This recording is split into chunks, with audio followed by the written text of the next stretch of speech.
Good afternoon, everyone, and thank you for joining us today. I'm Jenny Montgomery, and I am so excited for my first guest today, Dove and Grammy Award-winning singer David Phelps. I first met David about 20 years ago when he was performing in Aiken during the heyday of his first big hit, End of the Beginning, or as my daughter always said, the airplane song.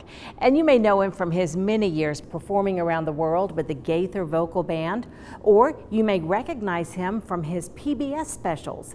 David Phelps' wide tenor vocal range has wowed audiences from the Grand Ole Opry in Nashville to the Sydney Opera House in Australia. His recent tour, Lift Your Voice, which brought him to Augusta in October, is an evening of powerful music from pop to Broadway to inspirational genres. David Phelps is with us in the studio today. And David, what a schedule you have. I mean, you wrap up Lift Your Voice tour and then you begin One Wintry Night. That's right, that's right. Every year we turn off the concert engine for one and then gear up for Christmas, and it is all Christmas for a month. Wow. Yeah, we start the weekend after Thanksgiving and then just go all the way to this year. Our last one's on the 21st. Really close to Christmas. It Yeah. is. And I know people look forward to that so much.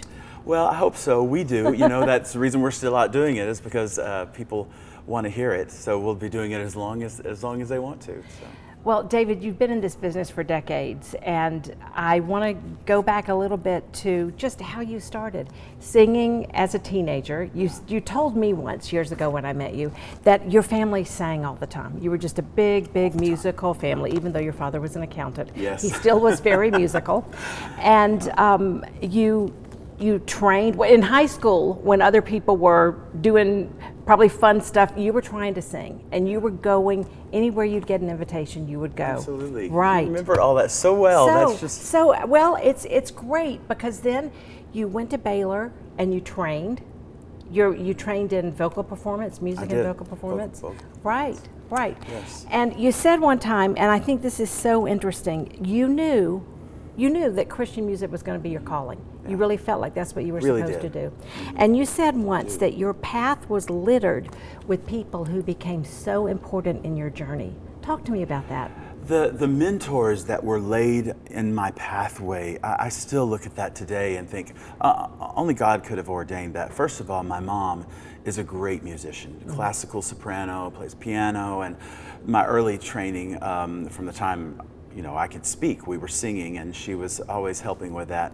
But then my minister of music, and growing up in our church, had done some performance side of stuff in contemporary Christian work, and he really, to have that, I mean, he would, I haven't told you this probably, but he would say, well, what are you going to say before the song?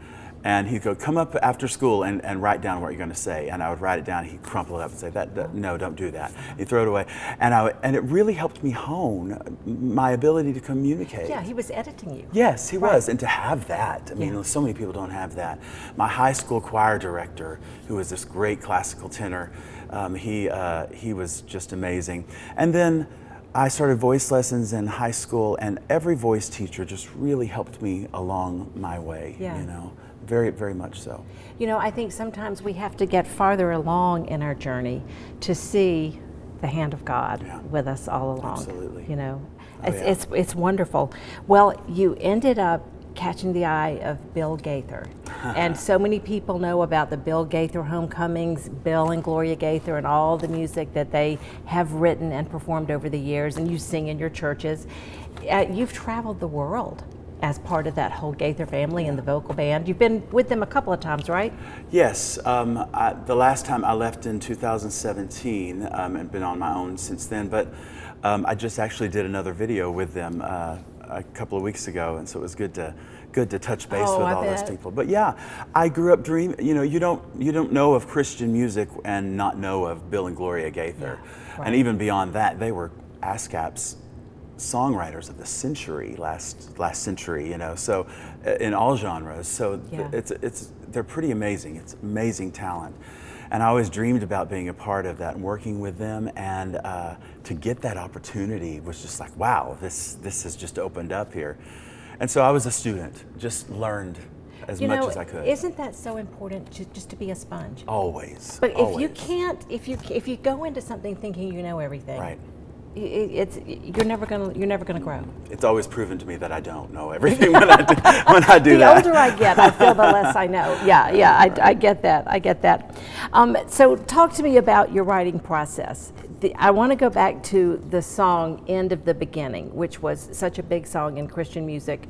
How many years ago? I mean, 25 years ago? 25 years ago? 25 years ago, yeah, right. You said that the hook had been in your book for years. You knew you had something, but you just had to wait for the right inspiration to make it work.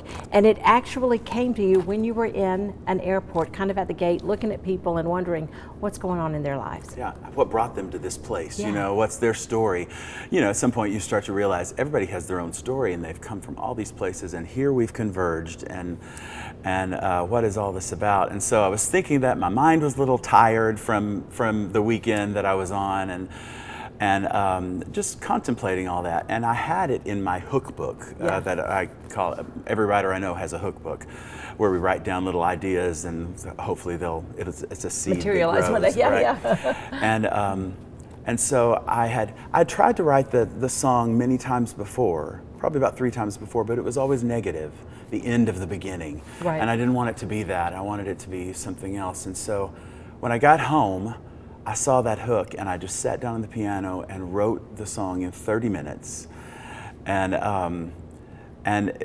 it was one of those things I ended, and I thought, will anybody get this? Is this just for me, you know? Oh. Is this one of those moments just for me? And I ended up having to really push for it to get on the record, actually. And it ended up to be, of course, a song that I still do today. Oh, yeah. I bet your audiences would be disappointed if you didn't. Our conversation with David Phelps continues right after this break. I had a wonderful experience when I was listening to some of your videos, and I was so moved by your singing "Bring Him Home." Okay, so that is, that's crossing over into secular music. It is a prayer, of course, Jean Valjean. Do you see yourself as Jean Valjean down the road? Oh, goodness. Are you interested in Broadway and doing more? I have done some. Yeah. I actually, last year, Stephen Schwartz, who wrote Wicked, Yes. Called me, and he said, hey, I'm doing this production of Children of Eden, which is one of his earlier musicals in Chicago. And so I went out and did that with him, and then we repeated that in the Lincoln Center in New York.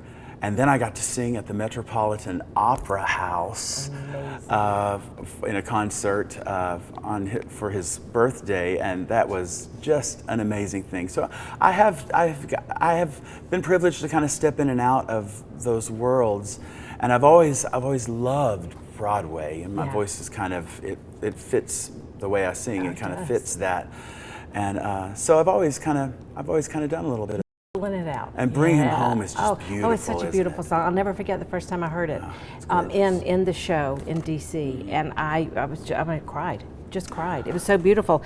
But David just mentioned Stephen Schwartz, and Stephen Schwartz said this about you. I had the great pleasure of working with David Phelps and the exciting experience of actually getting to play for and sing with him on stage at the Metropolitan Opera. Everyone knows what a magnificent vocalist he is, but what an excellent actor, and most importantly, a truly fine human being. Isn't that sweet? How nice. Wow. How much did you pay him? Yeah, right? Exactly. No, isn't that nice to have an accolade like that? It's just amazing. And, I'm still this kid who dreams about making music and people appreciating it. That kid is inside me, and I hope that it never gets old. And it's not. Every time I get up to make music, I have this chance to communicate an idea, a thought, something from my spirit, an emotion, and hand that to somebody else that can also experience it. And that is, it never gets old. Do you feel that when you're performing and the response that you get from the audience? I live for it. I mean, I really do. I mean, that is why I fell in love with doing what I do. Right. At some point I realized there's this connection going on here that I didn't think of when I just fell in love with music, Yeah. and that really became, what has sustained me in that. Do you see yourself having any kind of collaborations or singing? You told me a real cute story before about Sandy Patty and how, oh my gosh, we used to sing to Sandy Patty, and now she's in my cell phone. And you grew up to sing and know her. Who do you have out there that you might like to do something with now? Oh my goodness, there are so many great vocalists out now. The internet has just exploded with amazing vocalists. Yeah. I think Kelly Clarkson is amazing. Okay. I mean, she is just absolutely phenomenal. And I don't know, singing with them would just be wonderful, but my favorite vocalists out right now are probably Kelly Clarkson, and I love listening. Bruno Mars has an amazing voice, just an incredible voice. And he's not with us anymore, but I just have loved Tony Bennett. He just has been an inspiration to me to watch and listen to. Yeah. So wonderful. David, you have a great family. You have 4 kids. You met your wife in college. You're still together decades later. And tell me, let's wrap this up with you telling me about Barn and Bale. Yeah. Well, we live on an old dairy in Tennessee, and I don't milk cows. And so we converted the historic barn to a concert hall about 15, 16 years ago, and we do barn bash events out there. From that, inside that barn is a store called Barn and Bale. And so Lori curates everything for the store, and it's home goods and just things that we both love and want to share with people. So yeah, it's become this venture that I didn't ever think about it being. Just happened. And people go out there for the barn bash. They do. Concerts that you do out there. They do. It's amazing. We have people flying from Australia to go, and Japan, and people all over the world and the country as well just come to be a part of that. So it's pretty special. Fantastic. David, you are known around the world, and it means so much to me that you took the time to come here and talk with us. And I wish you all the success down the road. Well, thank you, Jenny. I Thanks appreciate for your that. time. Thank you. If you missed the Lift Your Voice Tour's Augusta stop, you can still see David in the Greenville area in December. His One Wintry Night tour stops at First Baptist Church in Malden on Saturday, December 6th. Go to davidphelps.com for tickets.